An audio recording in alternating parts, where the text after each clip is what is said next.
get started. Is the audio recording underway? Yes. Thank you. And so roll call starting with Ken. Ken Anderton's present. Nancy. Nancy Hendrickson, present. Nikki. Nikki Schultz, present. Corky. Corky Collier, present. And Mike Wells is present. Also, we have as a guest today, Kenzie Berry, who is listening in, watching in on our meeting. So welcome. Thank you. Thank you. We do have a lot on the agenda, and there's some things that I wanted to add at the end. Some of them perhaps brief, but with the heavy rainfall, an update very quickly on operations, some talk about my seat, the CFO candidates, then the ED search.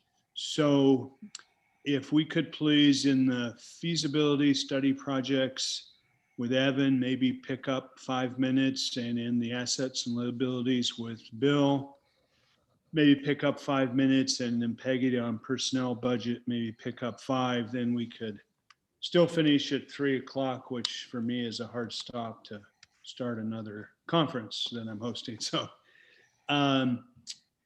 is there any public testimony? Okay, seeing none. I do want to acknowledge staff included in our package, the updates on a variety of projects. Thank you very much. That's really great to see. And especially congratulations on getting the new pumps in. So that takes us to item C, executive session, legal liabilities associated with feasibility study projects. The MCDD board will now enter executive session pursuant to ORS 40.255, ORS 192.3559A, and 192.6602F for the purpose of discussing confidential legal advice and attorney-client communication not related to litigation. So Kenzie, I'm going to go ahead and pop you back into the waiting room, and I can bring you back after the executive session. Thanks. Out of executive session back to regular session. And Evan, you're up. And if you could finish about 1:45, that would be super awesome. We will work on that. I'm going to share my screen and then turn it over to Mark so that he can get us started. Actually, Emily, can you give me permission to do that? Mark, why don't you go ahead and just get started while I'm pulling up those slides? Sure. Good afternoon, everyone. I'll give you a quick update. Moment, we're going to show you a slide with your board requests for information. We addressed some of those items last month. Today, we're going to focus on items 4 and item 6. Item 5 will be addressed next week at the format. Next slide. I'm going to glance over this. These should be familiar. These are the objectives that were developed early on in the process. Next slide.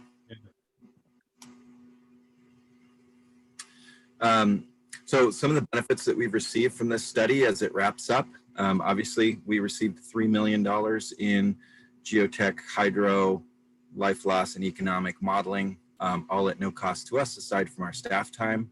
That looked at solutions for a 50-year planning horizon. And in addition to, as part of the modeling that I mentioned, there was a much more comprehensive fragility analysis that LRC funds were not able to endeavor to undertake. So much more rigorous modeling, even more information about the system along with that hydro modeling. Next slide. Of course, in the study objective, certification is not explicitly an objective. That's not the Corps' way. But as part of the process, we have addressed 4 of the most complicated and expansive projects in the certification package required. During the process, we also achieved some compromises where when we moved from a 40-foot to a 38-foot level of protection, we address some of the livability concerns of the Penn 2 residents. And of course, first and foremost, the uncertainty of the railroad embankment that could potentially result in a cascading failure through Penn 1, Penn 2, and MCDD was addressed while addressing some of the environmental justice concerns for those low-income communities behind the levee. Next slide. Throughout the process, we faced some constraints. I think you're all aware. The project was only authorized for flood safety, not environmental restoration or other business lines. And so some of those more expansive goals were not included. It was focused on flood safety exclusively. We also experienced the amount of limited local control that you can have in the core process. Obviously in our region, there's a lot of public outreach and public process in these types of projects, and it was more limited than we're accustomed to. That said, in the areas of Penn 2 and other areas, we did force the Corps to create a more expansive public involvement effort. They spent a lot more budget and time on those things to make sure that we move forward successfully as we ask those communities to fund the future project. Next slide.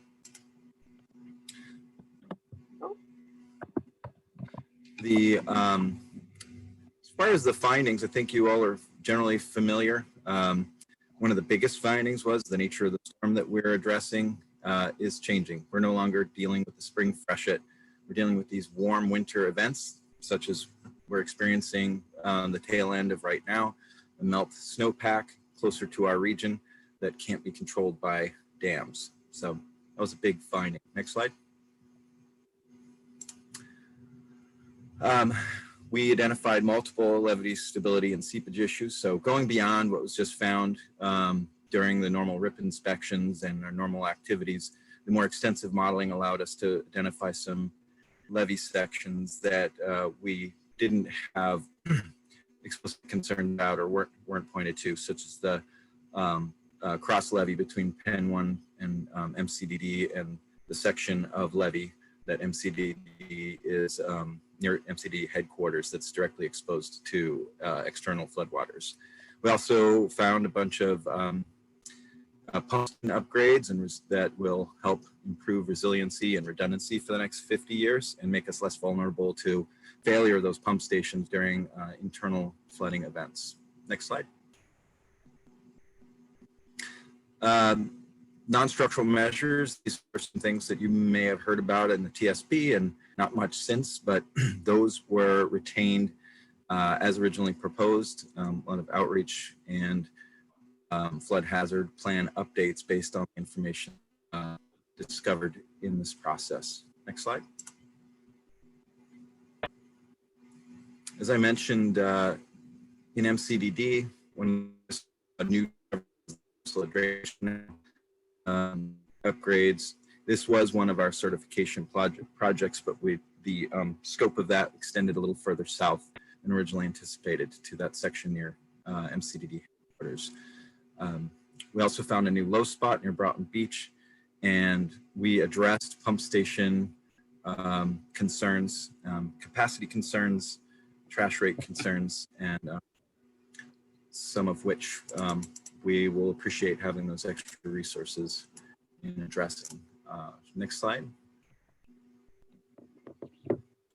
As you'll see on this next graphic, the map, the left-hand side shows that Peninsula Drainage Canal. It's probably the biggest project in MCDD and is the most significant since it does protect us against external flooding and that cascading type.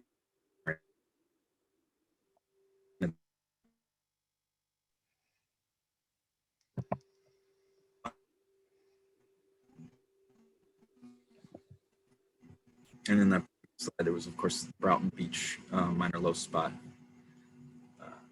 The next slide, just saw a note from Nancy. Can everyone hear me? We can now. You dropped off for a Yeah, few you got it minutes. for just a moment.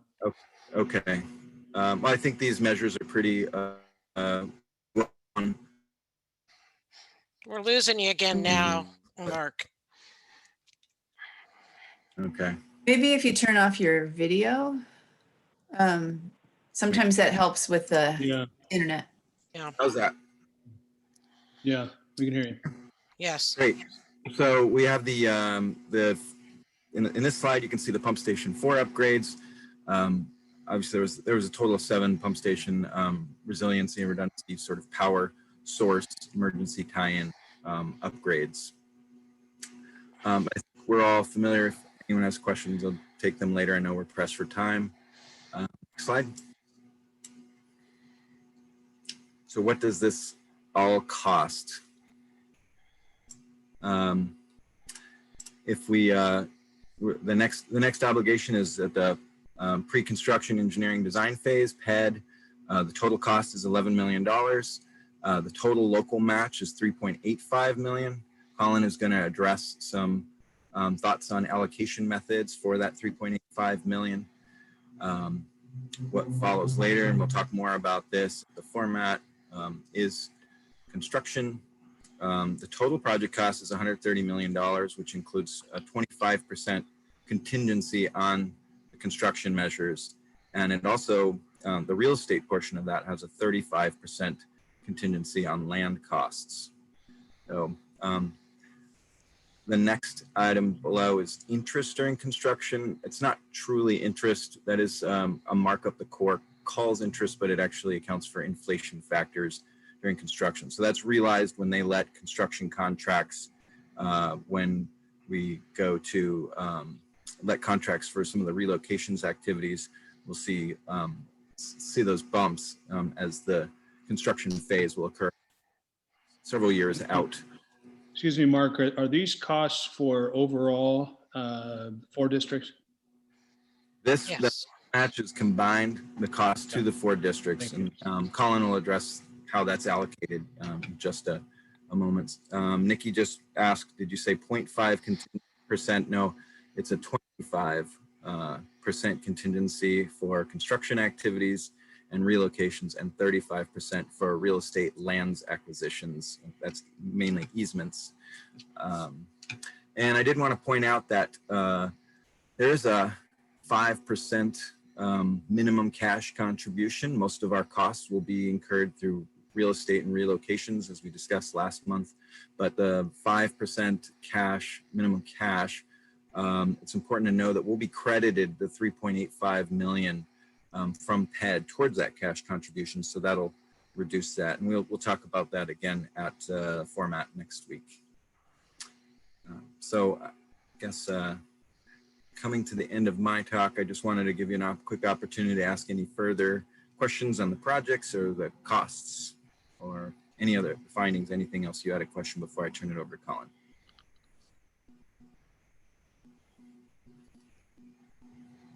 Okay, another slam dunk. All right, thanks everyone. Colin Rowan here. Just want to follow up from that presentation and discuss some potential cost allocation methodologies. This is something that the boards have requested. We'll be focusing mostly on that pre-engineering and design phase. And I think to lead off, it's important to just note a couple considerations around the timing. One is that we are largely contingent on having authorization through the Water Resources Development Act of to be determined which year.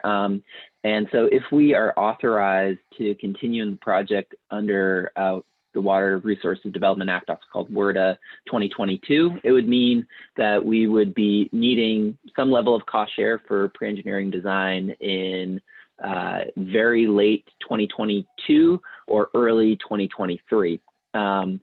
And of course, that is, optimistic. There is the possibility that we would need to be included in the subsequent WRDA, which would be WRDA 2024. In that case, we're looking at very late 2024, early 2025.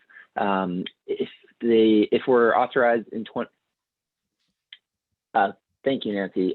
So the WRDA is the actual year that it's happening. So the WRDA 2022 would be finalized during the summer of the year 2022. So that, I guess, is through fiscal year 2024. So right now we're in, yeah, so I think that's not as clear. And when I say early 2022, that's calendar year. So, you know, December of 2022 or January of 2023, we would need some funding if we're authorized under WRDA 2022. Is that clear as mud? That's pretty, and just to make things even more fun, the federal fiscal year is different than our fiscal year. Federal fiscal year starts October 1st. So yeah, we will be sure to clearly communicate some of those vying various timelines. But just noting that under WRDA 2022, yes, under WRDA 2022, that would mean that the cost allocation and paying for PED would fall on the existing drainage districts. And then if we are staying on track with standing up the Urban Flood Safety Water Quality District Board, it is possible that if we're authorized under WRDA 2024, that would be on shoulders of the new district. So these are all things that, you know, will clarify themselves moving forward, but I just want to flag those as considerations. What the board asked for was some ways to take a look at how to allocate these costs. And staff took a look at ways of doing so that would be equitable, that have been used in the past, as well as different possibilities for having partners helping with some of the costs, and also that are based on some of the realities around sort of the mutual reliance of the system, cascading flood scenarios, and ones that also take a look at what the cost and benefit of negotiating an allocation between the different boards are, and, you know, whether or not it would just be more equitable to split them evenly. So the allocation methodologies that we have now, and, you know, this is something you do not need to make a decision on, but we want to give you this information, start helping your thinking, is the first one is just straight, you know, project cost per district, what projects are identified in the feasibility study, and what that is, you know, in each one of the districts, and the districts pay for that, or for PED, a percentage of that. The next ones, levy mile and acreage, are allocations that you're more familiar with for when we enter into IGAs with the other districts. That would be for, you know, when MCDD mows the levy and SDIC, it's a pretty straight, you know, levy mile type allocation. We have others that are similar. The ones that I want to spend a little bit more time discussing what the methodologies are the next few. The replacement value is from the Department of Geology and Mineral Industries, Oregon's DGAMI, the HAZIS model, which they created for the drainage districts, and they were looking at both 100-year and 500-year flood loss, and this is using the 500-year flood loss replacement value. And the replacement values are for the structures, as well as some of the things like the utilities and other kind of critical infrastructure loss due to that 500-year flood, and it includes both the building value that would be damaged, as well as the contents and inventory. So the contents being your furniture and your refrigerator, and the inventory is everything that's in your refrigerator. So that is done across all 4 districts, and this would be the apportionment would be to the specific district. The next one is based on economic benefits, and this is drawn directly from the feasibility study. This is the economic analysis that the Corps did, and it is based on various flood scenarios. So it is inclusive of some of those cascading flood loss scenarios. And these are the economic benefit numbers that they use for the regional economic development and national economic development figures that are used throughout the feasibility study. And then one composite that we put together is a project cost and economic benefit allocation. And that is sort of almost a utility model. The costs incurred, the actual project costs, and then the benefits received by the district. And so that one is also, it's basically a weighted average based on what would be likely lost. And then, of course, especially for PED, it could be split evenly, 25% all around. So, Mark, would you please go to the, or Evan, would you please go to the next slide? Just going to give you both the percentage breakdown as well as the cost breakdown for this. And you can kind of see for MCDD, you have a pretty broad range, and anything from 9% of project costs all the way up to 76%, because as you might be aware, MCDD has some of the highest value, and it's also the largest of the district. So there's just the most replacement value as well as the highest economic benefit and the highest average. And so I think it might be a little bit easier to digest this on the next slide, please, Evan. And so the actual cost range when we're looking at this $3.85 million, and the $3.85 million, just as a refresher, that's the 35% share of PED, with the total PED cost being just shy of $11 million. So for MCDD, that ranges from 0.35 million up to about 2.93 million. So it's a pretty wide spread, and obviously this is something that we will be able to refine, and we'll have further discussions with the boards. But I think the next question and the next slide starts to take a look at is how do we go about paying for this? And next slide, please, Evan. So there are some ways that we've identified, and likely be a composite of these to secure this 35% match for PED. The way that we're very familiar with, of course, is using our, the district budgets and the assessments. And I guess I should preface this slightly that this 35% matcher for MCDD, the range of 0.35 million to 2.93 million, is it's actually across 3 fiscal years, but it's really it's a 2-year process for PED, so it's not all in one chunk. But let me just quickly go through it, try to keep us on time. There's also the ability to seek cash and in-kind contributions from partners. This is both for PED and also for construction. So that's everything from actual cash contributions to looking for easement and other types of situations that would bring down the overall cost for the districts. It would also be possible to continue negotiating in-kind service credits with the Corps. This is to also bring down the overall cost and better recover some of the costs that we're paying anyways in staff time or other resources. And then the two that MCDD has worked with in the past is both through grants or through loans. And so public grants include state grants that come up. There's different kinds of resiliency and other grants that we might be able to pursue.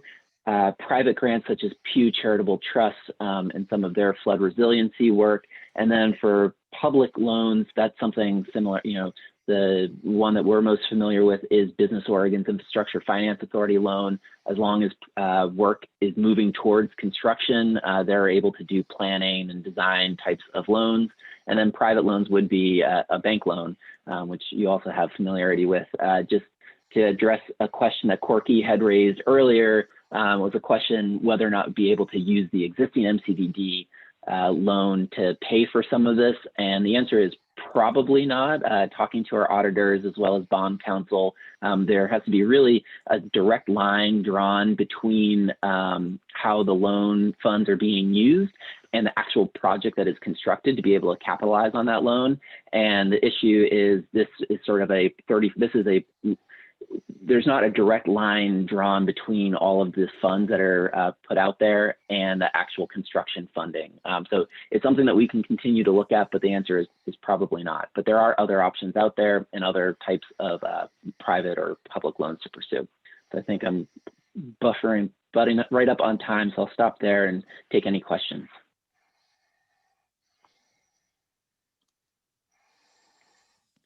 I have, Go ahead, Nancy, and then I have a question too. okay, I guess just do you have a general timeline of when we want to weigh in more substantially on the different types of allocations? You had 7 different ways of allocating, very pretty widely. And I know you're just putting it in front of us. So is there any timeline we should have in mind? Yeah, this Evan, is would you something- talk? Yeah. Thank you. Yeah. So this is something that we're planning on discussing further with you all in once we get past sort of the decision about the letter of intent and into March. We want to bring you all sort of a draft schedule for the policy discussions that need to happen around some of the issues we've highlighted over the last several months, as well as budget, talking about decisions around budgets and those sorts of needs.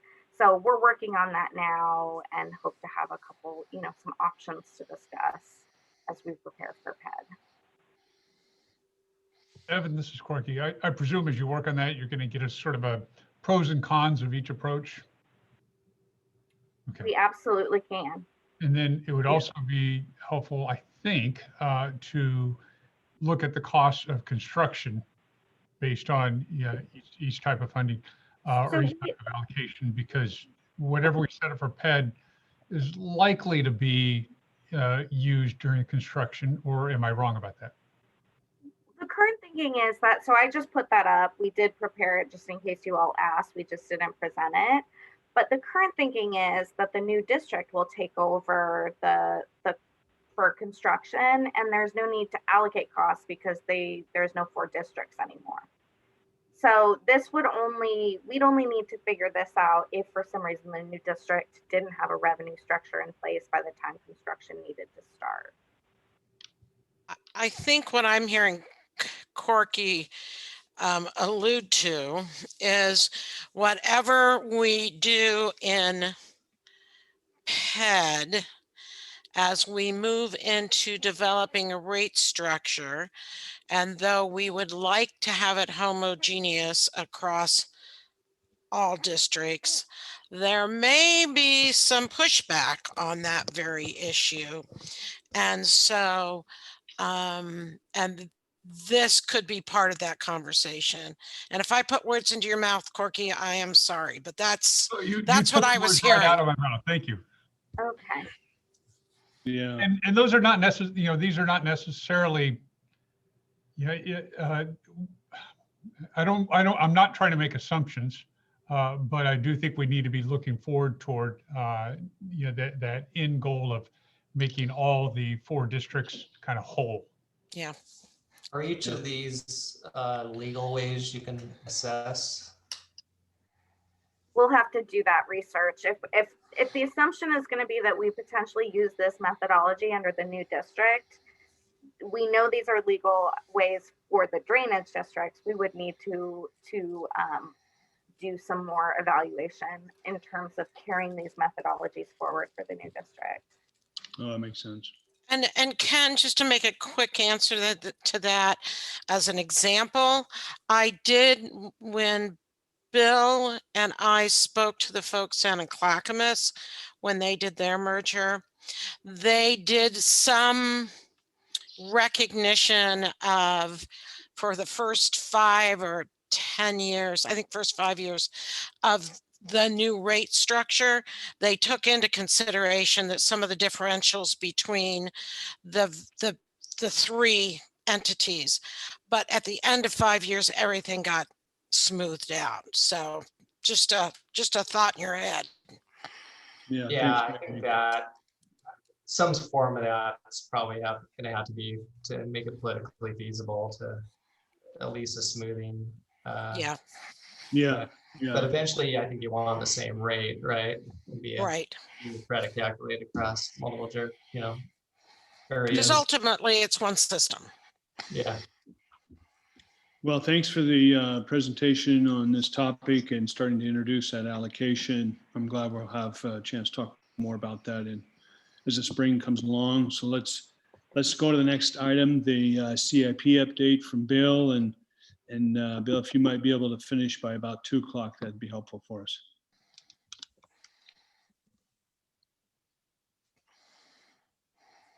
Bill, can you hear us? Yeah, I can hear you. Sorry, I was just. Yep. Oh, I don't know if I show up there though. It's a little odd. Can you see me? No. Okay. No. Well, you actually have a better view than what you could see with me here. I had an opportunity to work with staff to pull together a series of quarterly CIP updates, and they were provided to you in your packet. Yeah, that's good stuff. And in general, I don't think it, if you're comfortable with it, I don't need to walk through each of those projects. One thing I will touch on though is the project related to the pump station 1 pump replacement work.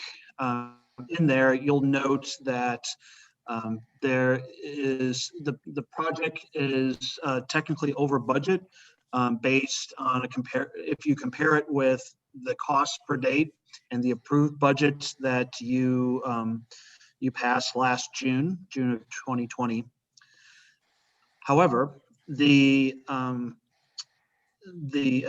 of money you have set aside for the MCDD loan covers not only what is expected to cost for this project, but also still a little contingency left. So previous quarterly reports had the MCDD project budget in there, and that's why you didn't see any overage. We made the correction for this one, but I wanted to let you know that you have the money through the loan. It's just there is an overage with respect to the approved budget. So I hope that was clear. Yes. Some of you remember staff tried to emphasize that we were on a razor thin contingency during the design of this project and at the very, very beginning of construction, and that influenced us with respect to the loan that we obtained. So other than that, I didn't have any other color commentary to offer for those. Well, I think it's important to note that overage you're referring to is 1%. So on complex capital project of that size and nature and headwind of COVID, I think that's still commendable. I appreciate that perspective. Other questions about that project or others that you see on here? I'll be happy to answer. I have one on the water line extension. Okay. I see the timeline is to finish design in February, getting the cities look at it, and then beginning easement negotiations in March. And I just want to throw some caution out there that that easement negotiation may be opposed. Just looking at the property that's going to go across and how it cuts it in half, and the ownership of that concrete pumping company is from Los Angeles, so they're probably sophisticated and have sophisticated attorneys, and so I think the sooner that we can start talking to them, even if it's conceptually, probably the better chance we have of hitting our target both on cost and schedule.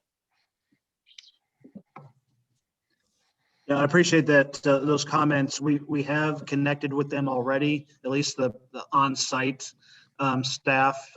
They know that our current water line already splits their property. So we're hopeful that they'd be willing to give us this easement with that fact. But your warning is appreciated, and we will strive to to get moving on that ASAP. Yeah, I call it more of a paranoia than a warning, having been sick.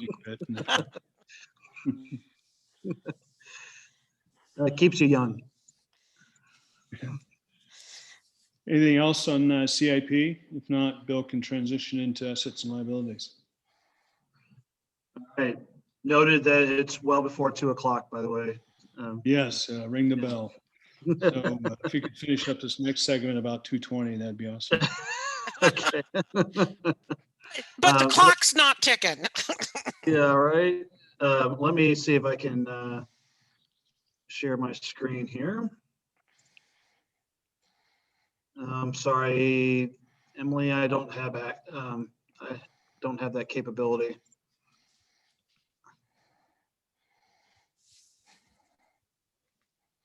So while this is starting, the purpose of my presentation today and the materials you were sent ahead of time, it relates to the assets and liabilities project. And it's a recap of what has happened to date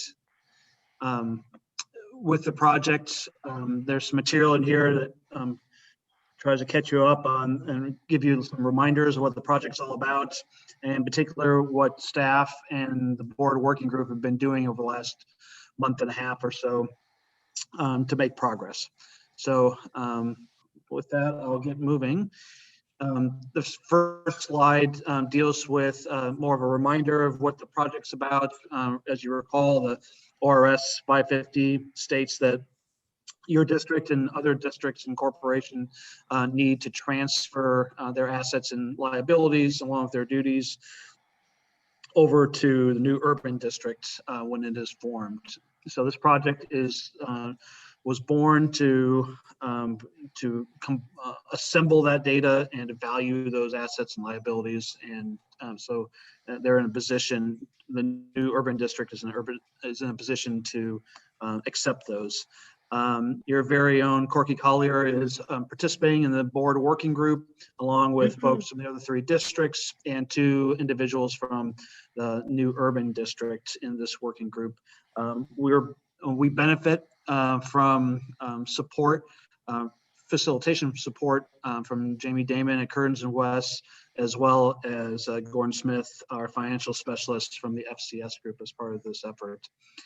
This slide is primarily just a highlight of what the ORS statute states, and I don't need to go through this, but it just indicates that that transfer of information is required. The project schedule, you can see where we're at in terms of other activities that are going on. The board working group has met 3 times already since early December. And hopefully Corky isn't sick of us already, but we'll have a couple more opportunities for him to meet with us through into June. We're actually at a point now where we're coming to you and the other boards this week to get responses individually from these boards. And next week, I'm intending to collate the information received and then provide an abbreviated presentation at that point and understand, let everyone know what the feedback was. So we're going to talk about asset and liabilities definitions today, as well as, in this case, we're going to talk about evaluation method for those assets and liabilities. So we're slightly ahead of schedule with this perspective. So I am not an expert in merger and with mergers. Not yet, but he's mergers and acquisitions. very quickly. I'm sorry. You're becoming an expert very Yeah, quickly. right. Yeah, I can add that to my resume, I suppose. So I'm not an expert in mergers and acquisitions, but what I have learned since the start of this project is while I had an engineer had considered assets and liabilities as a pretty broad statement and covers a lot of things that I do. In this context, assets and liabilities follow legal definitions and accounting principles pretty closely. And so the term assets and liabilities, in this case, we're we're going to narrow at least that portion of the project deliverable to those more standard accounting principles to define and value assets and liabilities. I'll be talking more about other project deliverables to help round out the information. We think that your district should be transferring to the new urban district, but the term assets and liabilities has a fairly narrow scope to it. And so I wanted to walk through what you should expect to see as part of project deliverables. And so this would include why it is that we're doing this work. So there's what the purpose of the valuation is, and there'll be strong linkage to the ORS statute references on how the urban district would be using this. Of course, the definition of assets and liabilities will be in there, as well as the valuation method. We'll have the actual list and valuation of those. And finally, we're going to include the list of the district or corporation duties that will be transferred to the new urban district. That last exercise will involve quite a bit of Hong's time or the legal team's time to summarize what our duties are with reference to ORS, as well as the resolutions that your board and other boards have passed. So let's get into it. Asset definition, again, in this somewhat narrower context than maybe what I was first envisioning back in June, is fairly straightforward with respect to accounting principles. It's something that has economic value. It has a useful life. It provides future benefit, and it can be measured, right? And in our case, the things that we will collect and include in this list will have an original cost more than $1,000. Some of you know that that threshold is a little bit higher in other public agencies, $5,000 or more, depending on the type of asset. But in your case and the other three special districts case, that capitalization threshold is $1,000. So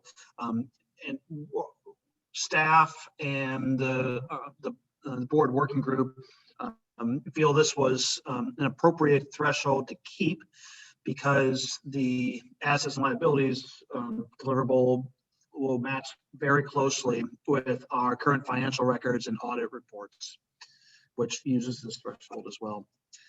This next slide talks a little bit more about considerations when looking at assets. Hopefully you all had a chance to glance at this before the meeting, but it talks about other things that we will consider or characteristics of assets. Assets have a depreciation in most cases, with a couple of exceptions that are listed. They're valued at a point in time. So because of that depreciation, the valuation could be X, but in 2 years it could be something different, or even a year later it could be something different. So it's important to reference that point in time. Assets can be tangible and intangible, of course, include cash and investments. One thing that you may not see as often is that there's a category called assets in progress or construction in progress. This is something common in our financial records as well as others, but there'll be a set of assets that are already in place as well as assets that are in progress. So both of those will show up, and they show up in our current financial records now. On the other side of the coin are liabilities, and the definition is that that they are legal obligation to incur future costs and are measurable. In your case, and more so than some of the other districts, really account for all four of these bullets that you see here in the first category. Debts, accounts payable, accrued employee time leave, and retirement benefits are all something that Janet already tracks, and we're planning to incorporate in this project deliverable.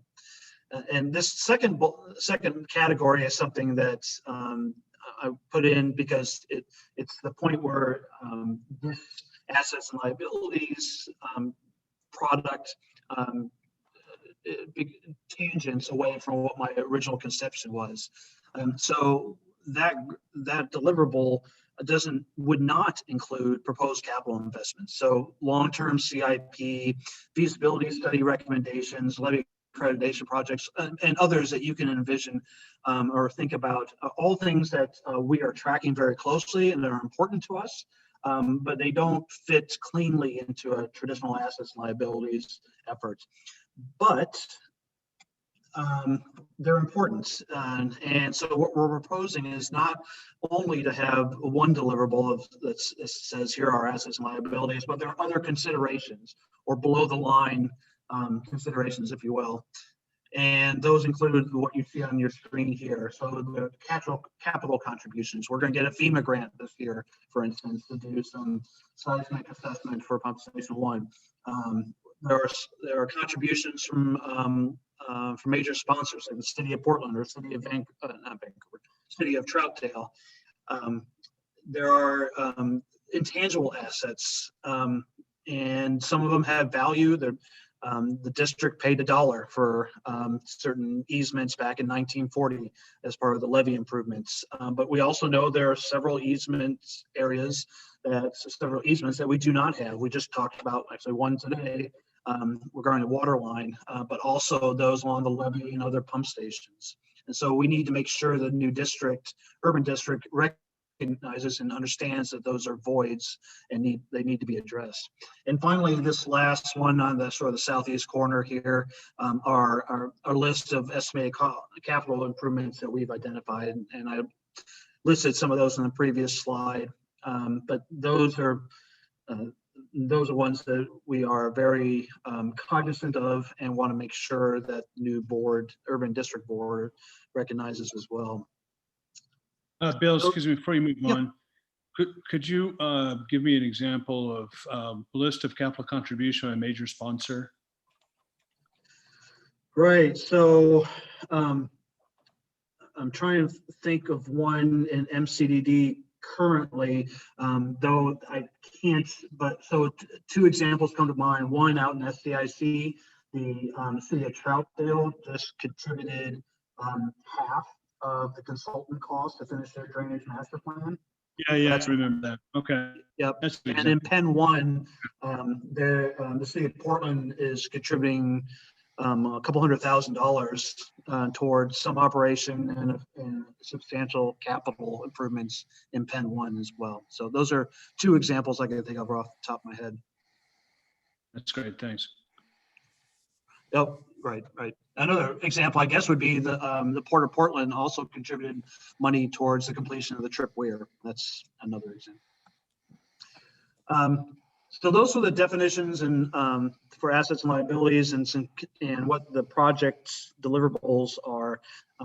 We did have a chance to spend some time on valuation methodologies, and particularly with those associated with the assets and liabilities deliverable. And we're recommending that we use the concept of original cost less depreciation, or OCLD. This approach tracks very closely with the work that Janet already does to develop her financial reports. We have a depreciation schedule and which tracks original costs and the depreciation over time. And so this information is readily available. There are other considerations in the field that our financial specialists let us know about. The market approach is something you would see more on a situation where you're buying or selling a house because there's a willing buyer and seller, and there's a pretty sizable market for that. Not much of a market for buying new drainage districts. So that's not really a appropriate approach in this case. The income approach actually could be relevant for us, but it takes quite a bit of data and adds more assumptions about the analysis than the OCLD approach would be.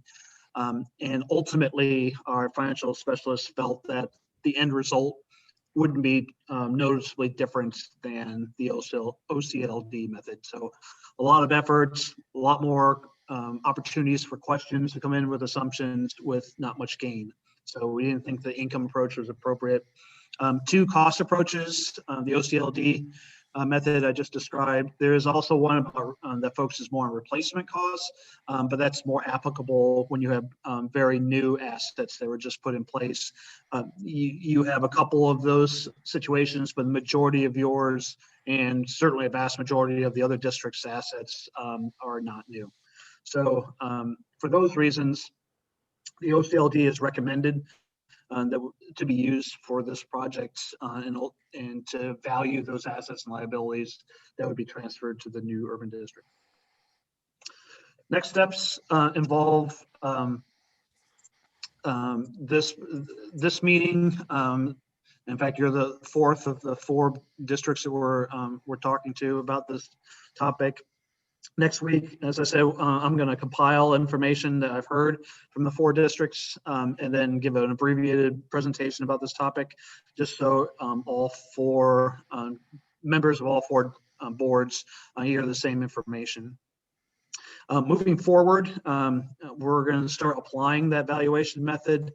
My intent and strong interest is to do a pilot of that application, and just sort of test drive, if you will, that method, and see how the information is coming out.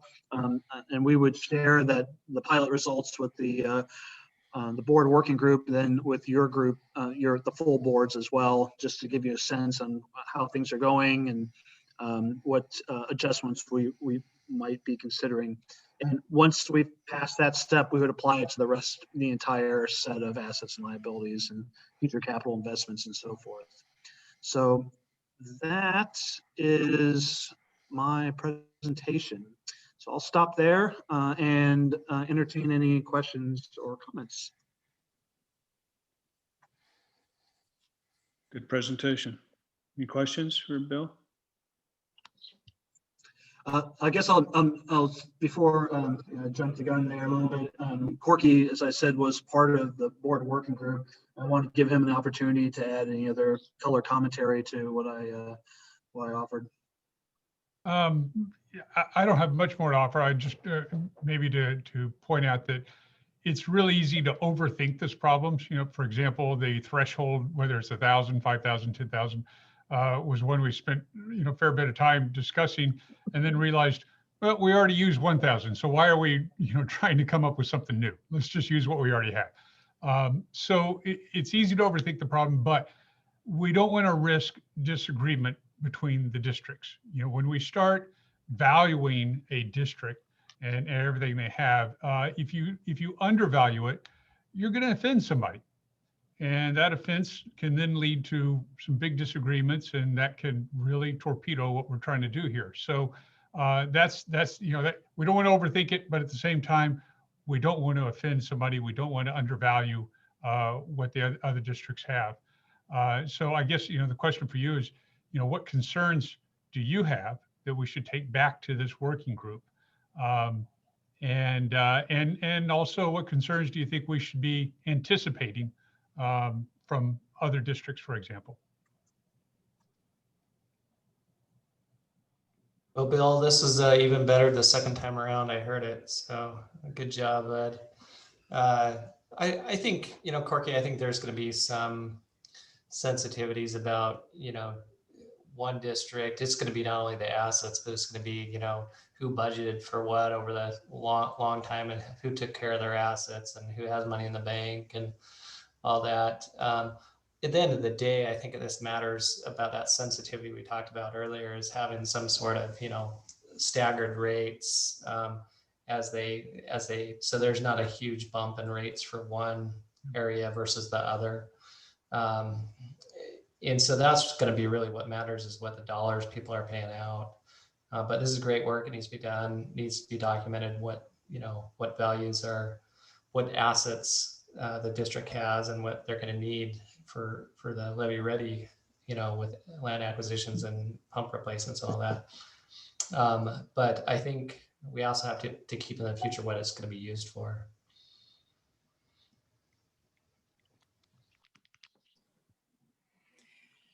Yeah, it's a good point, Ken. I think the pilot results with some real numbers may help to sort of ground truth whether the methodology, feels right for people's guts.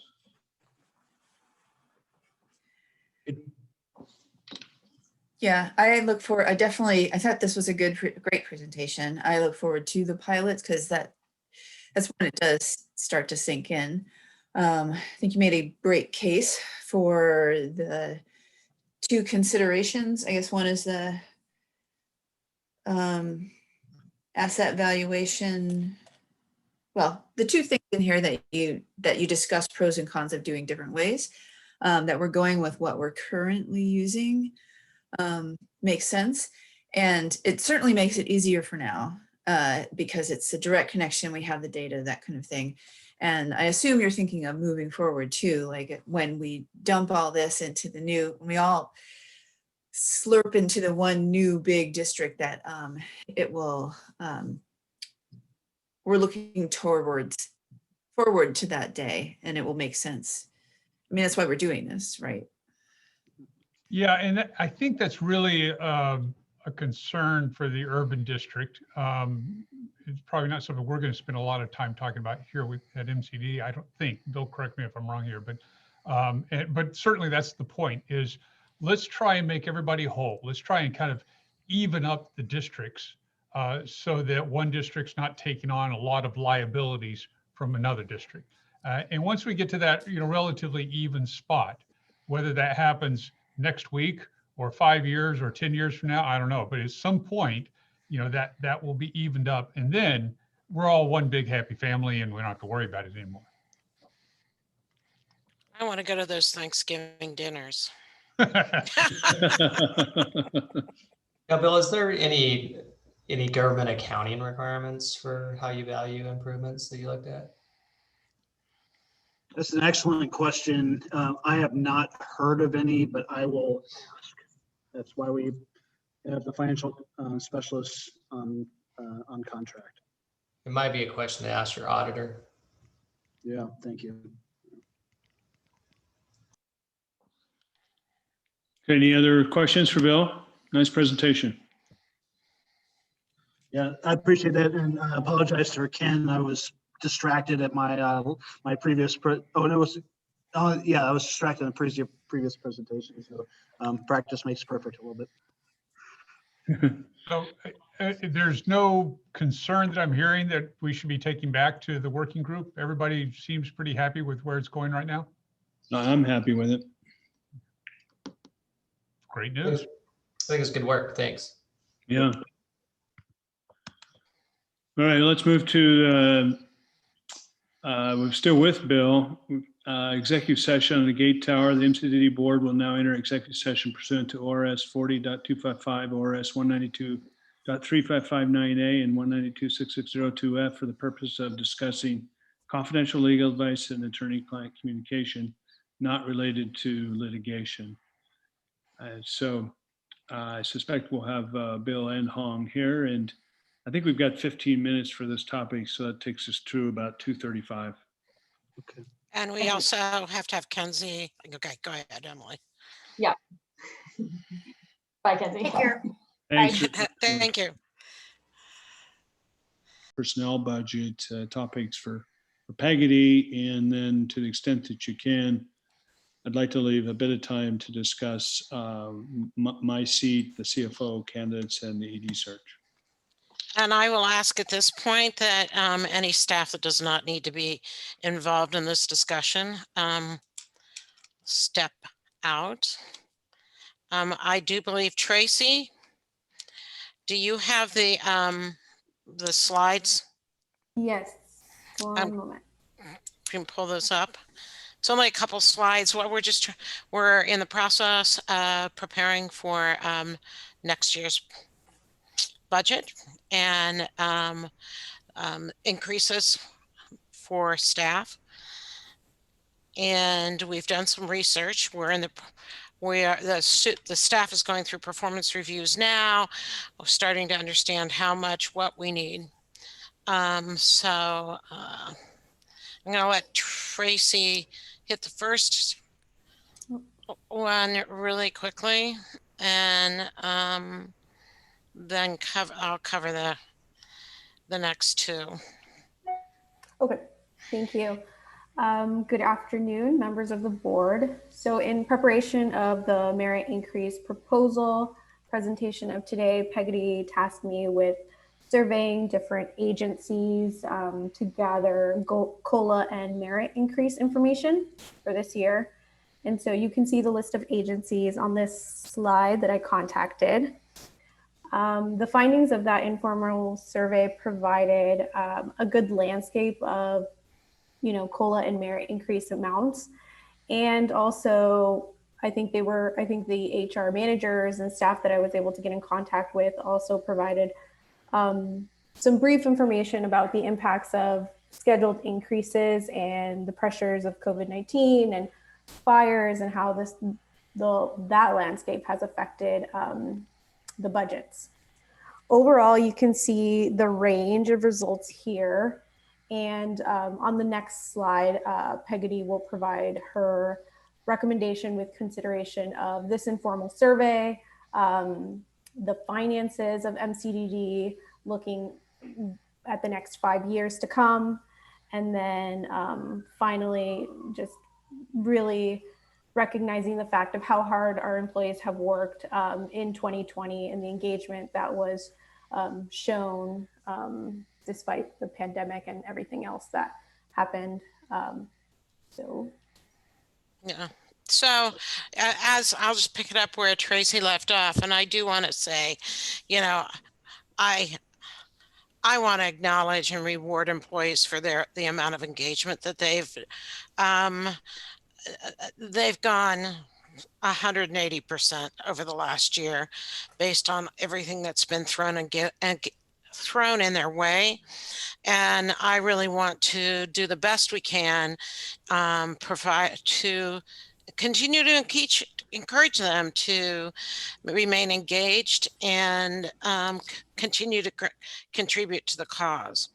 So my recommendation to the board is that we stay with the same increase we had last year. It's higher than some community, some of the survey work we've done, and I will reemphasize that Tracy's comment that informal discussions there's some that aren't going to do anything, but they're not ready to admit it on paper because of COVID. So my recommendation to the board is a 2% COLA increase across the board for everybody. When we ran the numbers of what the CPI was across the region, it came out to 1.88% over the last year. So a 2% keeps them, is equitable. And then also provide up to a 2% merit increase. So the first 2% is across the board, and then performance reviews will impact how management will reward employees for the work they do under merit. And I just wanted to let you know that a 2 to 4%, a 4% increase comes out to about $221,000 in the overall employee budget. And I think those were the only two we had. I think the other thing I just want to reiterate that Tracy alluded to, Casey's around as well, if there's any questions, but we really, Casey has done a forecast of the budget over the next 3 years. And this is pretty much where if we take more money out and give a higher increase, we're going to have programs cut. And if we want to extend this into the future at greater than 4 or 5%, those are going to be some serious conversations in the coming years. Okay, thanks for your presentation. I think this makes sense to me. Are you looking for a motion from the board or questions and feedback? Questions, feedback, and a thumbs up. Other supervisors, what thoughts do you have or questions? Yeah, I just have a comment, and that is, it looks like, I think the structure is that the COLA is separate from the merit. Yeah. which I really appreciate. I think it's important to at least give a COLA. And you And know, so that makes me much more comfortable. And Nancy, I appreciate that too. We actually, Tracy led a survey of employees, and one of the things that came out of that was clearly a COLA plus merit, plus a merit. And so, and I kind of have to apologize from last year because I was still wet behind the ears and we're bringing it forward the best we can. Still ended up the same approximate numbers, but. Yeah. On the survey, did it account for furloughs that are happening at other agencies and how that cuts their pay? Yeah, Tracy did. Tracy, you may want to answer this a little bit because that was part of some of the discussions. I was trying to pull up the spreadsheet that Tracy put together. Do you want to answer that, Tracy? Yeah. So part of that conversation when I was doing the survey, some agencies felt pretty comfortable sharing the fact that for the represented folks, there was serious conversations and contract negotiation about whether they would be furloughed a day or they would receive the COLA increase. So it was kind of like an either or situation, but the impacts were diverse. And I think overall the 0 to 2% range for COLA is equitable and fair, as Peggy mentioned. And the survey that we did with staff definitely showed that they're interested in seeing that kind of breakout of a COLA or a guaranteed increase and an additional or performance increase separate. Yeah, I totally agree on the COLA. It should be keeping up with inflation. My only concern as a public agency is many agencies are furloughing, and they may still pass along the COLA. But the reality is, like, Metro's furloughed. I think the county, I think the port's going to probably end its furlough program this fiscal year, but we will have cut 10 to 20% of our staff. So that's the only concern I have is, if we come out with a top range there, it may be much higher than other agencies. If you could go back to the previous slide, Tracy, one of the things that was coming in is there a variety. And I hear what you're saying, that there's a choice between furlough or COLA.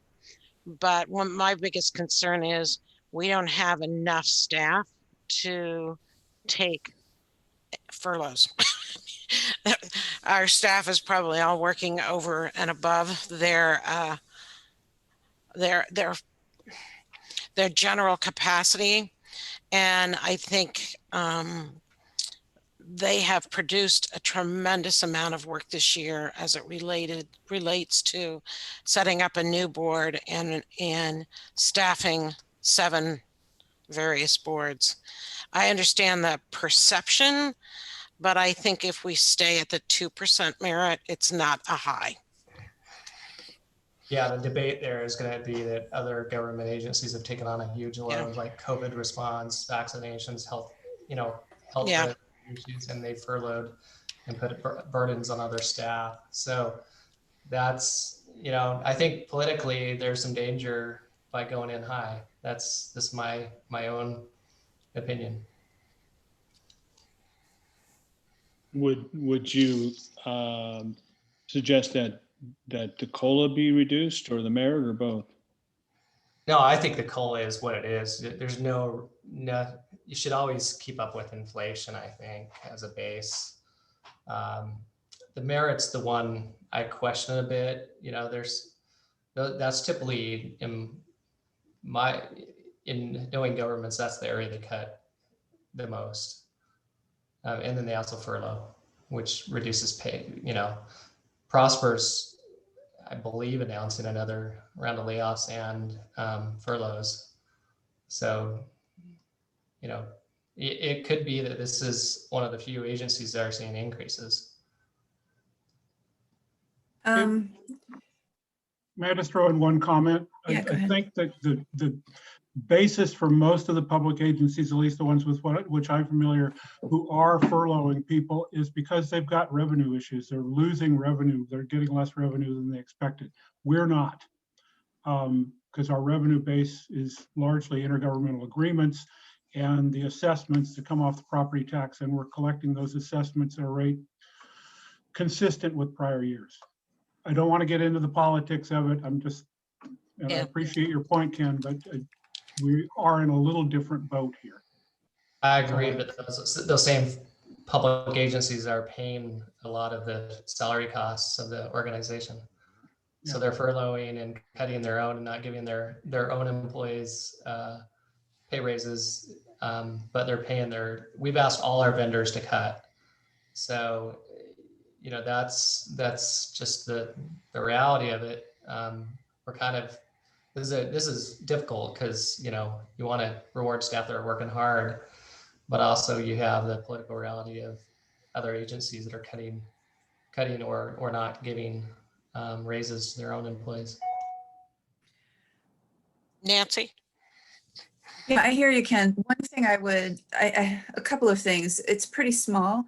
Our agency is pretty small here. And so there is also we do want to keep these staff on, and they're performing, like Peggy said, they're performing over and above, and having 0 to 2 merit is, I think, definitely lower. A lot of, at the city anyway, most of my experience at City of Portland is that there's a COLA and a merit, and the merit is generally, you know, it's 0 to 4. So then you get your COLA, whatever the heck it is, plus a merit. So I think this is a decrease. The other thing is but I hear you. I know there's a lot of pain in the region. One possibility is to keep these percentages, but implement the the merit increase 3 to 6 months later than usual. They still get their merit increase for the year, but then the organization gets a break too. So so in a year or two, let's say 2 years from now, when things are going well again in terms of the economy and everything, they won't have been dinged a year for merit, right? They'll just, do you see what I mean? They still get their Instead of taking effect July 1, it might be October 1, for instance. And we have seen when Tracy did her survey, there were a number of at least represented employees cases where they postponed. They were supposed to get their I think their increases in July 1 of last year, and they waited until January 1 of this year to postpone that hit. And if we aligned it with our if we were able to align it with our budget process, it would make sense. We do the merit on a calendar year, or not the merit, do the COLA on the calendar year and do the merit on the fiscal year, at least this time. Yeah, I'm supportive of that. I need to leave because I've got this other meeting to host, but I'll let you all finish up. Thank you. Mike, before you leave, I just want to, oops, never mind.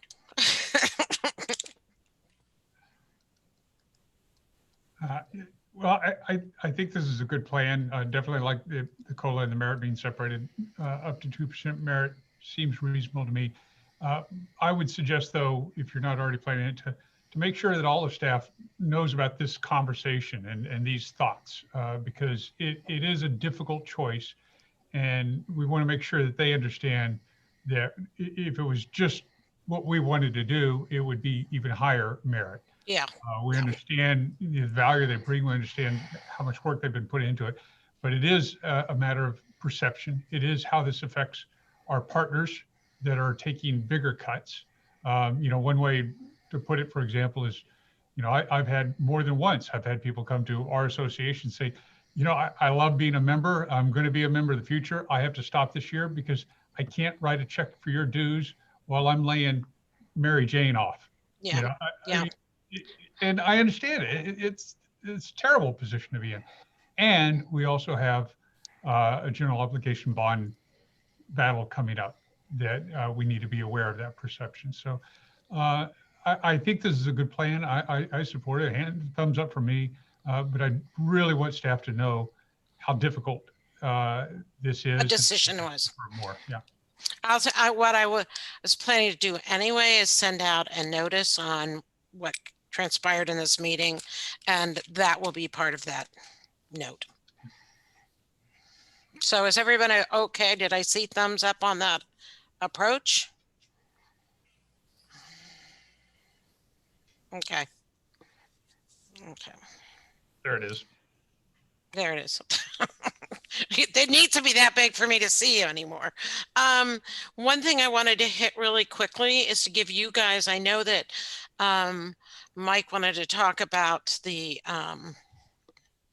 transition at the board level. Let me just give you some updates from the executive director's position. What couple things I did want to, this goes back to how hard the staff is working. We've had 6 board meetings this month, or there will be a total of 6 board meetings.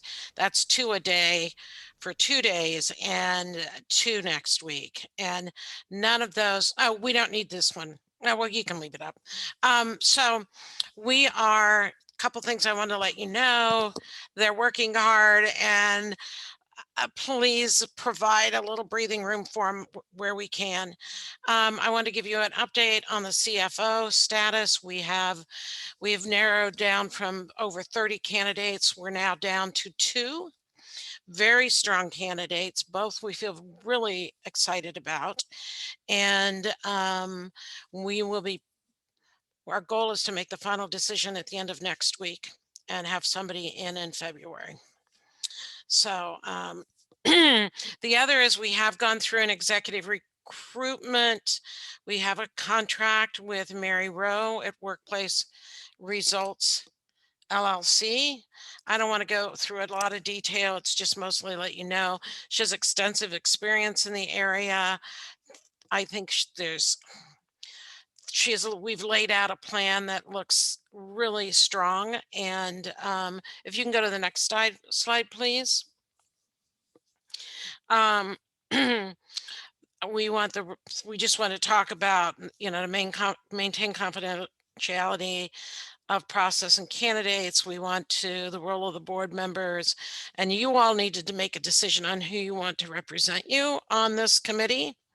We have 4 people that are participating on the Urban Flood Safety Water Quality District. And I know Mike has talked to some of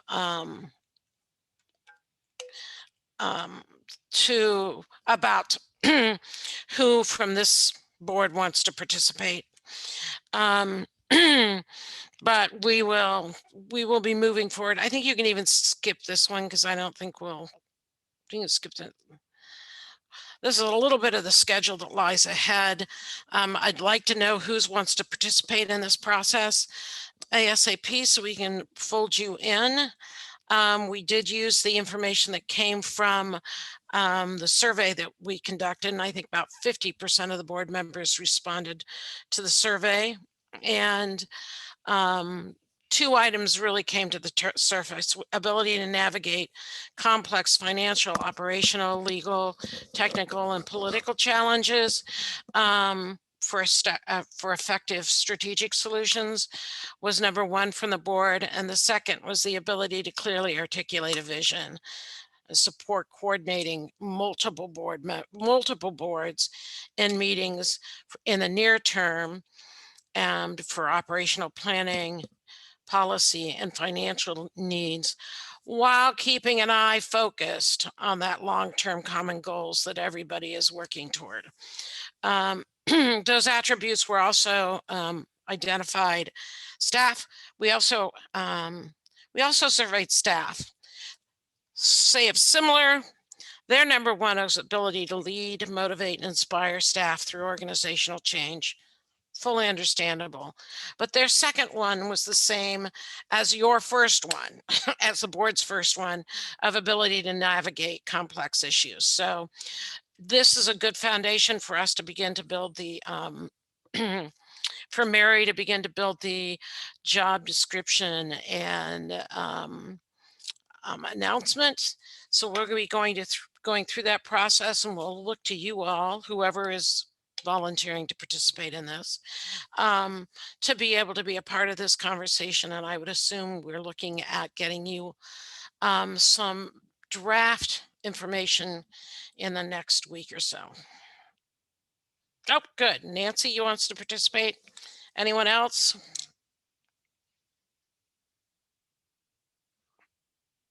I don't see anybody popping their hands up. How many board members are you looking for? I would like at least, I would like representation from MCDD of up to 4, if possible. And that would include me, because I will also be on the committee. I don't need to have to make the final decision, but I think it's helpful for me to be a part of that process since I have no skin in the game. Yeah, I definitely think you should be. Totally support Nancy. If you need to put me as a maybe, go ahead. Okay.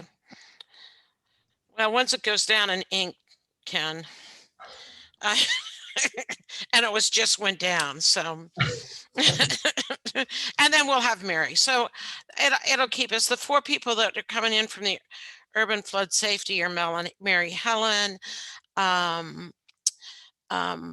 Salinger, Mike Jordan, and Ann Gravett from the port. So maybe you won't want to do it, Ken. Actually, with Ann on there, I don't want to pack it with port people. Yeah, no, that does So- not. Let me so- double check just to make before I want to double check. Yeah, And Ann is very interested. So Ann's on it too. So Yeah, I would just have Ann do it, just because this is also going to report into the flood district. my only concern is making sure whoever plans to be the next president of this board should be on this, because you're going to be communicating with them and going through the interview process. So that's, you're gonna want to be, whoever's sitting here is going to have to be able to communicate, feel that you can communicate openly with that new ED. So there you go. So we're going to post, it'll be out in the month of February. We'll start going through screenings in March, and refer some finalists in March, and do some probably early interviews the end of March, depending on how many people we have, and complete the interviews first half of April. And one thing I want to make sure of is I anticipate at least 2 rounds of interviews. And it may be, I'll talk in more detail about it because I know you guys have got to go, but that we will also, I strongly recommend that staff has a chance to meet with the top 2 candidates. I know it was helpful for me when I went through that process, even though there were 12 people interviewing me. It's good for them to see who they're going to be working with. And then would like to get the candidates started in May. There's going to be a little bit of an overlap because my timeline is the end of April or April 20th, but we'll work out what we need to get done to make sure there's no, we'll figure out a bridge loan, so to speak. And I think the only other couple things I wanted to cover is so we've covered that. Our legislation is moving forward positively. The infrastructure funding is one of about 1,800 bills that are down at the state right now, but it's in there.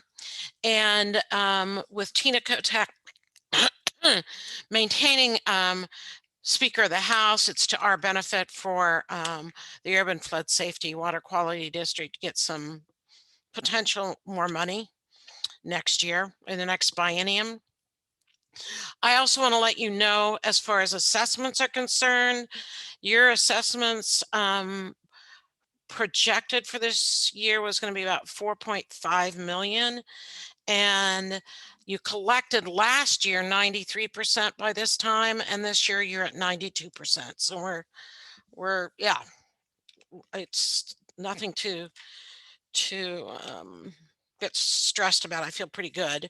Other thing is they have, the new district has, we have Piper Sandler on contract for their financial expert to help. I saw that, Nikki. And financial expert for working on getting a line of credit, and we'll be starting that process right away. We have solicited some committee members, and which includes their mission, vision, value, which is really the most critical thing to get started. And we've got 7 members on that. ED recruitment at 4. Revenue development, I think we have 6 or 7 that want to participate. And so that gets us started. And we're developing a work plan for them now, for them to be prepared for the budget, for their budget, which has to follow in line and follow TSCC guidelines and rules. Casey is keeping us, Casey and Emily are keeping us on the straight and narrow, but we'll be looking forward to getting that new CFO on board to help in that process through the heavy lifting of the budget season. And then the other thing, I just want to let you know, their next meeting, they're going to adopt their bylaws, which is pretty exciting. Hopefully they'll adopt their bylaws, but that's a big chunk of time and energy that's gone into that. They're going to get their first overview of the feasibility study so they can start seeing the linkage and where they fit into this process, and start up their committees. So there you go. That's my summary. Any questions? No, good summary. Thanks. Yeah, the fire hose hit and I'm done. You can breathe now. Okay. I think you're done with your agenda, aren't they, Emily? Yes. I have one just brief thing for new business. Okay. Last meeting, we ended talking about the proposal from an HOA on Fairview Lake to maintain the lake level at summer levels throughout the year. Since then, I've heard from two neighbors that they're opposed to that plan. Mainly, they don't want to pay for the cost, and they're concerned about flooding. So just wanted to pass on that there is not unanimous support for that. Okay. And that they also asked, one of them at least asked me to pass on that Fairview Lake Property Owners Association, Interlochen HOA, and the Fairview Lake West HOA, they don't represent everybody that lives on the lake. Those are all voluntary organizations. And then we also have residents on the lake that aren't in the city of Fairview. So just be careful about reaching out to all property owners and not using those agencies or the city as representatives. Okay. Making sure we have the lines and geographic lines well drawn. Yeah. Thanks for that feedback, Nikki, for soliciting that feedback from our constituents. Oh, they came to me. Was it the sign we put up in front of your house, or was it? Okay. Thank you.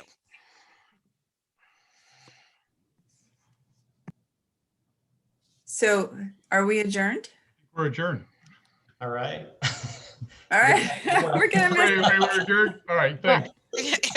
think we're all wore out. Thank you very much.